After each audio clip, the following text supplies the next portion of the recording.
Será que a biologia que nós estudamos atualmente é a mesma da estudada do século XIX? Que relação os avanços da biologia moderna têm a ver com o mar? Pois bem, podemos dizer que a seleção natural, a árvore genealógica e as evidências da evolução têm relação direta com um cientista aquaviário que levou 5 anos no mar, chamado Darwin.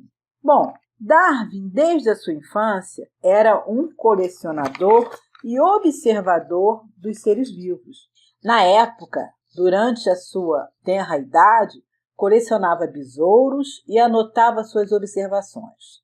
Já na juventude, teve a oportunidade de estudar geologia, rochas e datação geológica, feito que o ajudaria bastante nos estudos futuros. Darwin nasceu numa família anglicana e viveu no século XIX, onde a Igreja Católica tinha poder de Estado. Ele era oriundo de uma família de classe média alta e seu pai, médico, foi que o incentivou a entrar para a faculdade de medicina, onde fracassou. E mais tarde, seu pai o incentivou a fazer um curso para pastor, já que eram de uma família anglicana.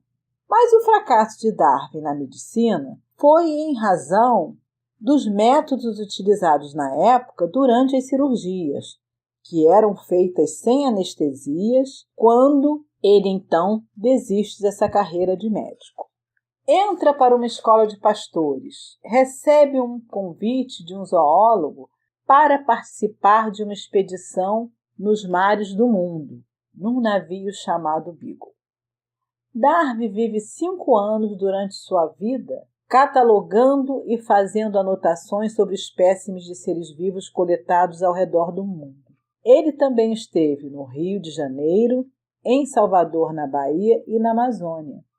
Mas foi no arquipélago de Galápagos que constatou as evidências da evolução das espécies, que hoje sabemos serem devidas ao isolacionismo geográfico ocorrido a partir de um ancestral comum. Portanto, atualmente, a seleção de uns indivíduos da mesma espécie que sofreram mudanças no DNA, que hoje sabemos serem mutações, quando estas forem favoráveis ao ambiente em que vivem, tais seres vivos serão naturalmente selecionados, ou seja, terão mais chance de sobreviver e deixar descendentes que vão, por sua vez, herdar tal característica.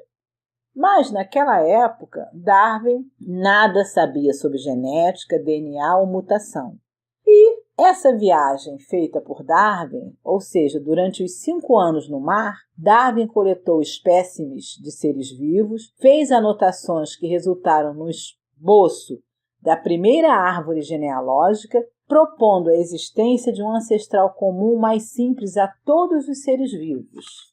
Então ele levou 20 anos estudando, entrou para a Academia Inglesa de Ciências e foi muito questionado a respeito de por que ele ainda não tinha publicado as suas observações, apesar de ter comunicado à Academia de Ciências. Foi quando, então, a Academia Inglesa de Ciências comunicou a Darwin que existia um outro cientista que tinha chegado às mesmas conclusões que ele e que iria publicar os seus achados.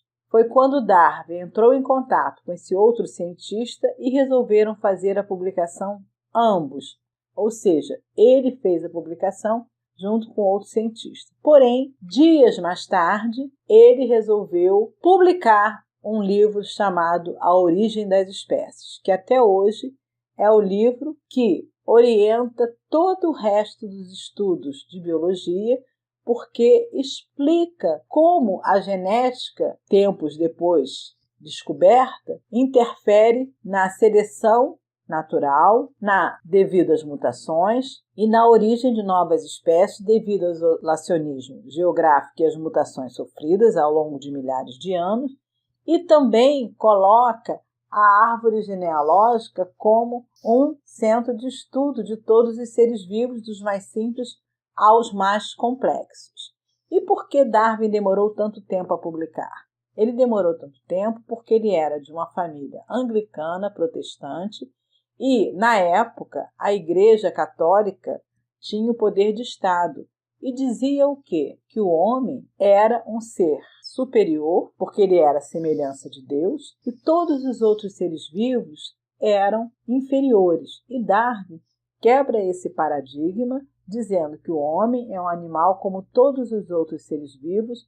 Então, em razão dele ser de uma família religiosa e pelos seus estudos contestarem o que até então era aceito mundialmente, ele demorou 20 anos para publicar o seu livro chamado A Origem das Espécies.